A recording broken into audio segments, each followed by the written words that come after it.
So இந்த மாதிரி ஒரு நல்லா பவுன்ஸ் ஆகுற மாதிரி ஒரு பாலை எப்படி மேக் பண்ணுறதுன்னு இந்த வீடியோவில் பார்க்கலாம்.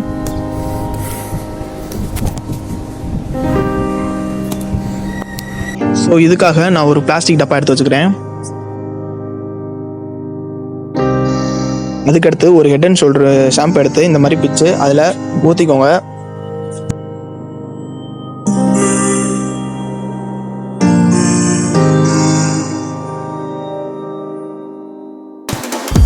அதுக்கடுத்து இந்த ஒரு 5 ரூபா கம்மையும் அதில் ஃபுல்லாகவே ஊற்றிக்கோங்க.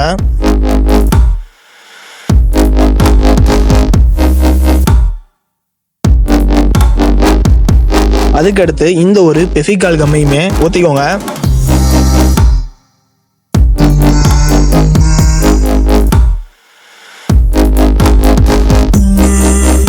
அதுக்கப்புறமா இதை நல்லா மிக்ஸ் பண்ணிக்கிட்டே இருங்க.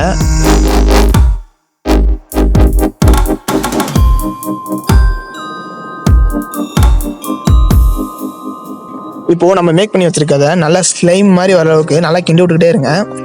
இப்போது ஓரளவுக்கு இந்த ஸ்லைம் ரெடி ஆயிருச்சு. இப்போது இந்த ஸ்லைம் எல்லாத்தையுமே இந்த ஒரு 5 ரூபா கம் டப்பாவுக்கு நான் ட்ரான்ஸ்ஃபர் பண்ணிக்கிறேன்.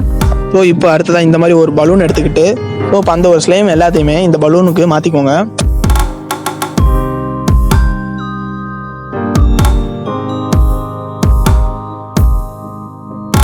இப்போது இந்த பலூனில் நான் ஸ்லைம் ஃபுல்லாத்தையுமே ரொப்பிட்டேன். இப்போது அந்த பலூனையுமே நான் ஒரு முடிச்சு போட்டுக்கிறேன்.